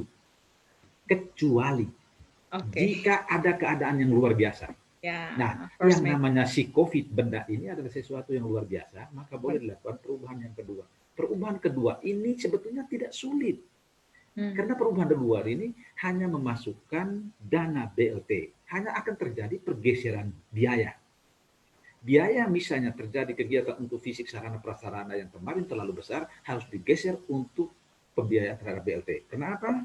Peraturan Menteri Keuangan nomor 40 tahun 2020 dengan jelas menyatakan bahwa jika ada desa yang tidak mengalokasikan BLT untuk masyarakat miskin, maka dananya tahap kedua akan dipotong 50% dan dana tahun 2 berikutnya, tahun 2021 akan dipotong sebanyak 50%. Itu artinya bahwa ada sebuah kedaruratan, ada sebuah kemendesakan yang luar biasa, dan mari kita bersama-sama. Saya sepakat dengan Bapak Panggi, Bapak Frit tadi.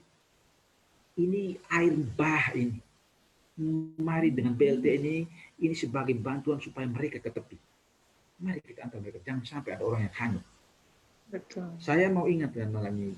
Tidak ada pemotongan Rp1 pun atas nama apapun terhadap BLT. Maka pemerintah mengharapkan bahwa kalau begitu pakai rekening.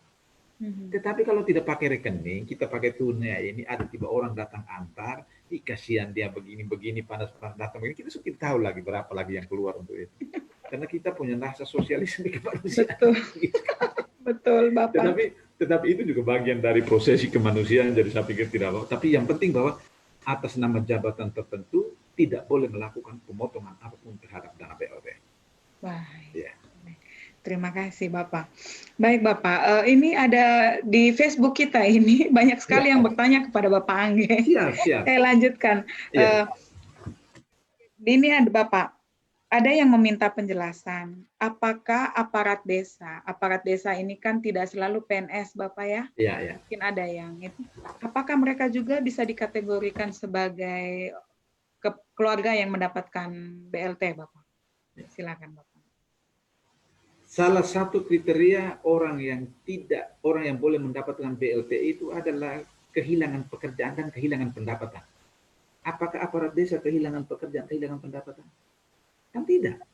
Ya berarti jangan dong. Jangan. Berarti tidak Bapak ya? Tidak. 3 hal yang harus diingat. Pertama, kehilangan pekerjaan atau kehilangan pendapatan. Yang kedua, belum pernah terdata. Dan yang ketiga itu mengalami penyakit kronis. Oke. Baik Bapak, ada satu yang menarik Bapak terkait situasi ini. Jika kepala keluarganya bukan PNS, misalnya pedagang di pasar atau tukang ojek, tetapi istrinya adalah PNS, apakah itu juga berhak menerima BLT Bapak? Iya, ini menjawabnya susah gampang. Tetapi yang didata itu adalah kakak kepala keluarga.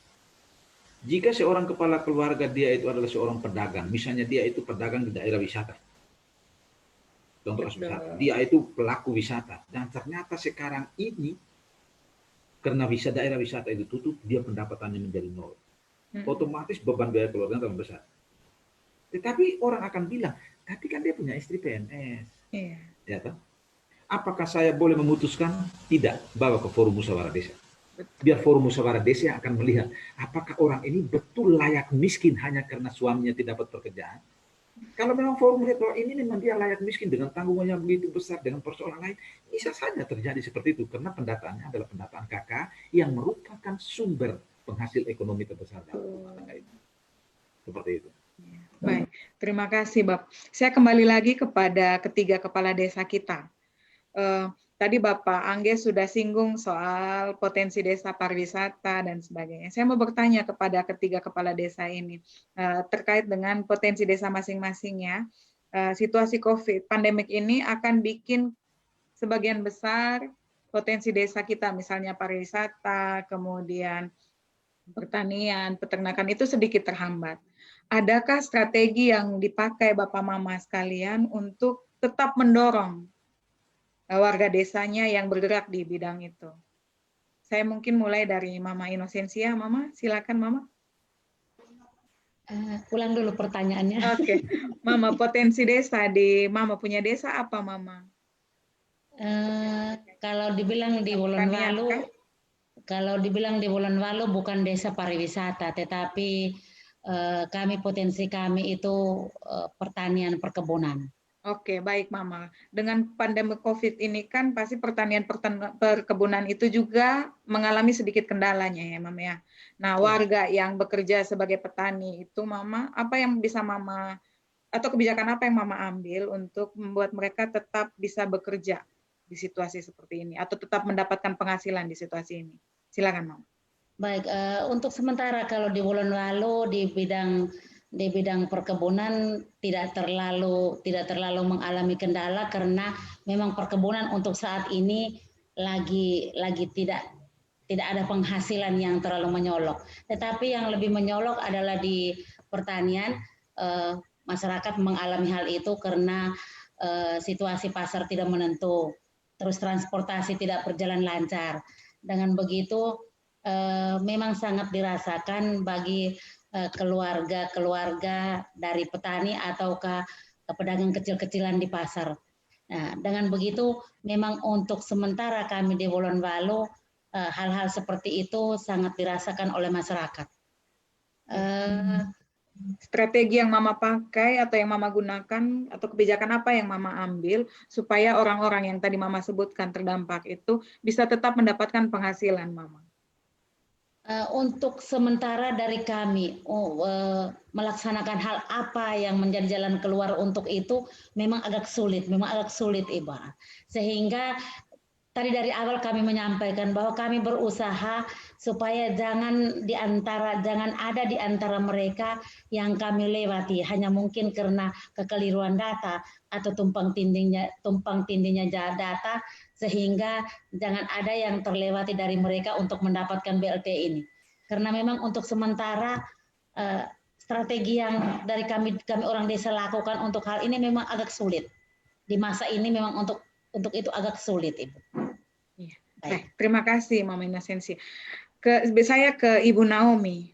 Mama, bagaimana dengan di Wesau, Mama? Pasti ada petani yang mungkin terdampak dengan COVID-19 ini, Mama. Kira-kira apa yang desa lakukan untuk tetap mendorong mereka untuk tetap mendapatkan penghasilan? Silakan. Ya. Baik, Bunda. Kalau sesungguhnya di Desa Wesau, Bunda, saya mau bilang bahwa Desa Wesau itu sangat berpotensi dengan pertanian dan peternakan.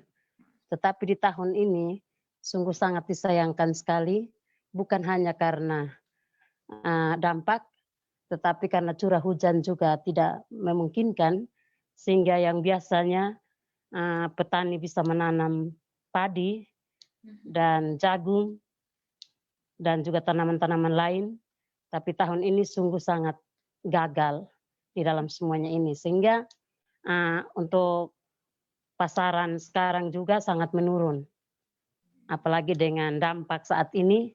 Jadi hasil tanaman yang ada ini tidak tahu mau jualnya kemana, sampai masyarakat sementara ada dalam kebingungan.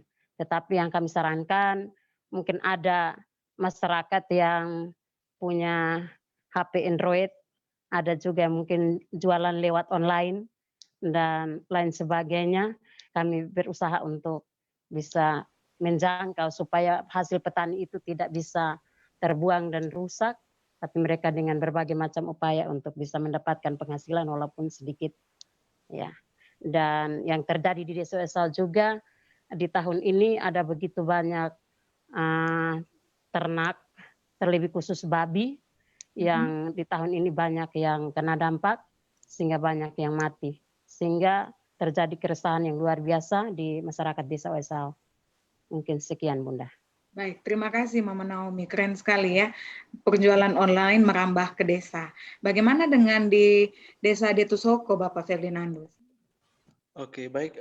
Terima kasih. Detusoko sebagai salah satu desa penyangga Kilimutu dan sebagai bagian juga dari desa wisata itu sendiri, karena ada sekitar 20-an desa di bawah penyangga Kelimutu, dan Desa Soko sendiri berada di Trans Flores, dan ketika mau ke Kelimutu pasti melewati desa itu, dan kami sebagai desa wisata mengalami dampak terkait dengan ini karena kita sudah ada 17 homestay, lalu juga ada aktivitas wisata yang memang sebenarnya di bulan April ini ada beberapa kunjungan yang harus datang sesuai sudah terjadwal dari beberapa bulan sebelumnya, tapi dibatalkan. Ada tamu kapal pesiar, lalu juga ada yang paket-paket tur di desa tapi tidak bisa dijalankan. Itu dampaknya kepada kita di desa wisata, tapi juga desa wisata tapi juga berbasis pertanian dan perkebunan. Dan untuk saat ini kita lagi persiapan untuk panen padi untuk di Desa Datu Soko, lalu juga untuk kopi tapi spesifik untuk Arabica lagi dalam persiapan proses pemanenan. Lalu untuk di kita sendiri di Datu Soko sendiri karena bersyukur bahwa kebijakan dari tingkatan kabupaten belum menutup untuk akses pasar itu sendiri. Jadi pasar aktivitas masih berjalan, namun soal untuk harga itu sendiri memang ini yang menjadi kesulitan kita di masyarakat. Khususnya ada penurunan harga, khususnya untuk barang-barang komoditi, misalnya kemiri, lalu cengkeh itu ada penurunan harga sehingga sedikit kesulitan untuk para petani yang untuk khususnya untuk menjualkan hasilnya. Lalu yang ketiga terkait dengan strategi apa yang kita lakukan terkait dengan persoalan ini, memang saat ini belum ada pilihan alternatif untuk bagaimana peningkatan masyarakat, tetapi untuk Desa Datu Soko Barat sendiri dalam waktu dekat memang kita akan dapat program, sekalipun dalam desa belum ada dari provinsi melalui irigasi, itu P3A melalui Balai Wilayah Sungai, karena ada program untuk pembangunan irigasi. Kita di sini ada, jadi salah satu mungkin dampaknya yang kita kasih itu akan menyerap soal tenaga kerja. Kita berharap bahwa dengan bantu untuk Hari Orang Kerja HOK, kita berharap mungkin ada sedikit stimulus untuk mereka ketika pada saat mereka pelaksanaan pekerjaan terkait dengan irigasi itu sendiri, kita prioritaskan untuk keluarga-keluarga yang secara ekonomi untuk bisa bekerja secara baik untuk penanganan irigasi ini sendiri, sehingga bisa mendapat dampak langsung di pendapat ekonomi. Lalu yang terakhir, kita sangat berharap bahwa mungkin strategi yang lain yang kita pikir untuk bagaimana potensi BUMDes untuk bisa memfasilitasi, karena kita di sini juga ada penghasil sayuran, ada satu dusun kecil dan bisa mobilisasi karena bisa untuk penghasilan tambahan. Kami lagi memikirkan kemarin teman-teman di kabupaten juga ada beberapa aktivis gereja juga yang ada untuk bagaimana menyiapkan kebutuhan pokok, misalnya saya untuk bisa didistribusikan ke kota, misalnya ke ND untuk kelas menengah atas, untuk kebutuhan khususnya melalui sayur-sayuran dan lain sebagainya untuk bisa dijualkan secara online, tapi BUMDes yang nanti bikin bisa bergerak. Mungkin itu saja yang bisa dapat kami sampaikan. Baik, terima kasih. Bapak Fritz sudah mendengar strategi-strategi yang dibuat di desa. Kira-kira Bapak Fritz ada rekomendasi lagi kah yang bisa disarankan kepada ketiga kepala desa ini atau mungkin kepala desa di luar yang juga menonton acara ini terkait mengelola potensi desa? Silakan Bapak. Saya kira yang disampaikan oleh Pak Ferdi tadi itu yang penting sekali. Ini kesempatan bagi BUMDes.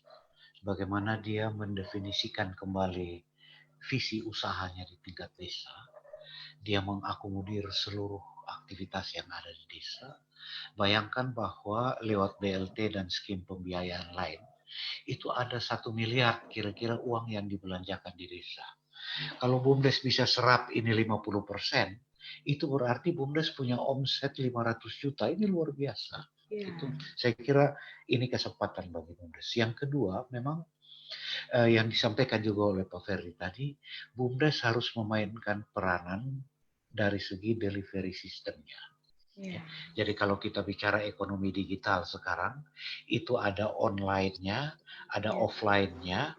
Offline terjadi di rumah, online-nya kalau nggak ada Grab, nggak ada Gojek, ya BUMN BUMDes ini yang melaksanakan fungsi delivery, memindahkan ke tempat lain supaya aktivitas offline produksi di tingkat rumah tangga itu tetap berjalan.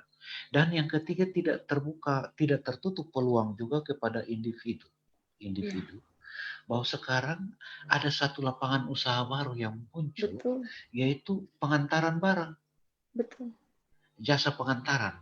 Jadi saya kira ini individu yang kreatif, dia bisa memanfaatkan sarana prasarana yang ada, tentu dengan tetap mempertimbangkan faktor protokol COVID-nya. Dia bisa memanfaatkan ini sebagai peluang ekonomi yang bisa menciptakan pendapatan. Tetapi poin saya yang paling utama sama dengan Pak Ferdi, saatnya BUMDes mulai membuat ancang-ancang untuk mengembangkan usahanya. Terima kasih. Baik, terima kasih Bapak Fritz. Ini keren sekali penjelasan Bapak Ibu sekalian malam ini, bahwa harusnya COVID-19 ini, pandemik ini tidak menjadi suatu masalah yang menghentikan kita untuk tetap berjualan, tapi kita mengubah bagaimana cara kita berjualan. Kita manfaatkan dengan benar BUMDes yang sudah ada. Nah, Bapak Ibu sekalian, sebentar lagi kita sudah sampai di jam 10 malam. Sudah harus kita tutup diskusi ini, tapi sebelum ditutup saya minta ada closing statement atau pernyataan penutup dari masing-masing kita terkait diskusi kita malam ini. Mungkin kita akan mulai dari Mama Naomi dulu kah? Mama Naomi, silakan Mama.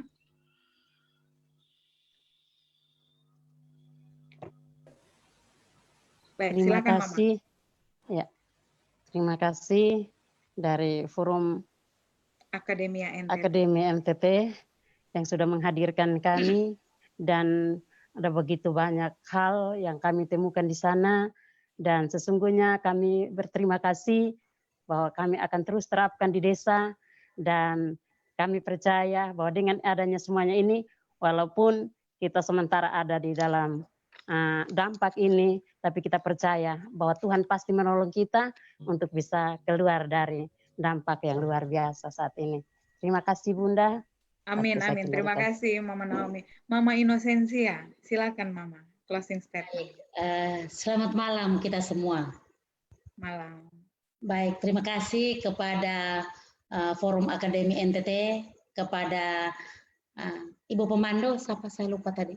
Noya, Mama. Ibu Noya, juga Bapak Kades Angge, Bapak Frit, dan teman-teman para kepala desa. Kita sudah sama-sama berbicara banyak untuk memajukan kemajuan desa dan kemajuan NTT. Baik, kami berterima kasih karena dengan adanya forum ini bisa memberi tambahan wawasan bagi kami untuk kami para kepala desa memacu segera menetapkan perubahan APBDes dan mencairkan dana desa tahap 1 sehingga tidak terlambat untuk maju ke dana tahap berikutnya. Baik, semoga dengan kebersamaan kita malam hari ini dapat memberikan tambahan wawasan serta ruang bagi kami untuk bisa memacu itu, dan semoga dengan hal-hal yang kita buat bersama ini dapat memberikan dampak positif bagi masyarakat kita untuk keluar dari pandemi COVID ini. Semoga kita semua dijauhkan dari segala macam mara bahaya gangguan pandemi COVID ini. Semoga segalanya cepat berlalu sehingga NTT aman dan maju, merdesa. Terima kasih Mama Inosensia, semangat sekali. Mantap. Saya ke Bapak Ferdi, silakan Bapak closing statement-nya Bapak. Baik, terima kasih.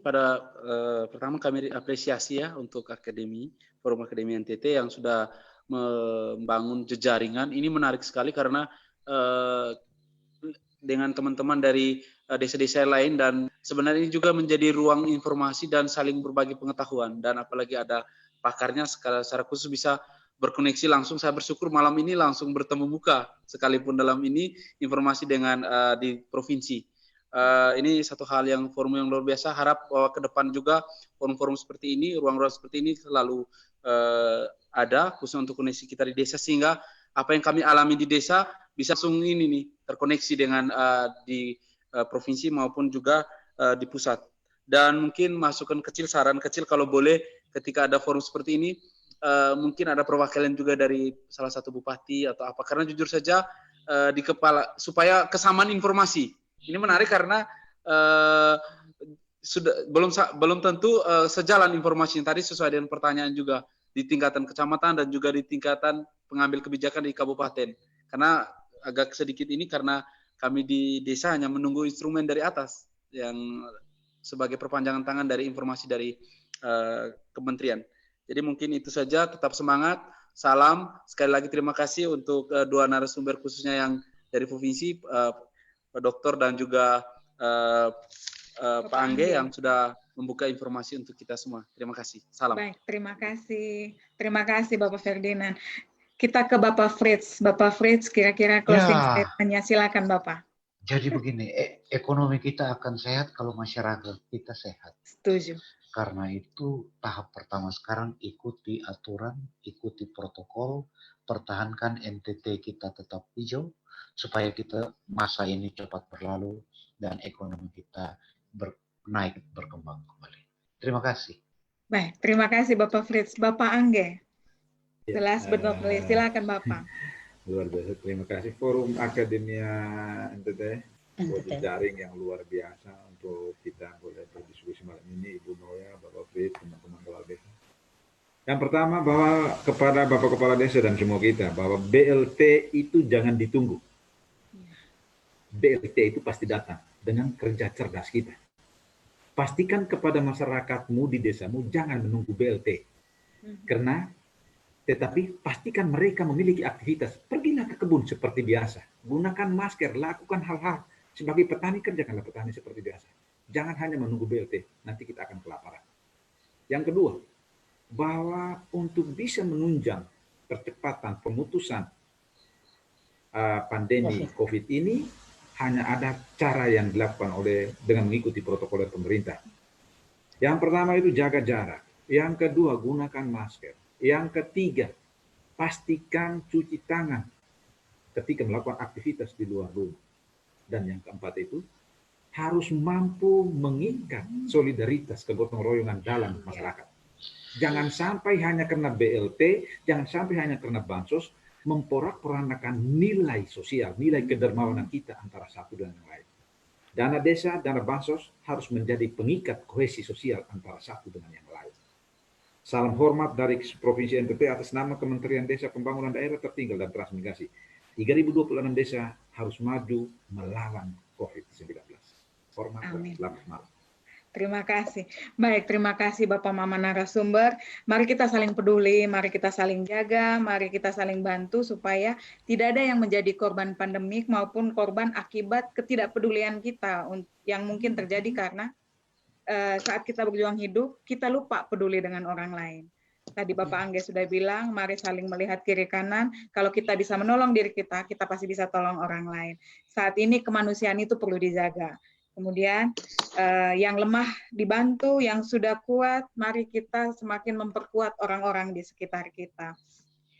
Sampai jumpa lagi Bapak Mama sekalian, warga NTT di manapun berada malam hari ini. Sampai jumpa lagi di dialog jejaring NTT melalui Forum Akademia NTT. Besok malam kita masih akan ketemu dengan tema yang jauh lebih menarik. Jangan lupa tetap cuci tangan, tetap gunakan masker saat kita keluar dari rumah. Kemudian jangan lupa untuk tetap bahagia, karena di dalam tubuh yang sehat itu terdapat jiwa yang sedang bahagia. Ya, selamat malam, sampai jumpa. Tuhan Yesus memberkati.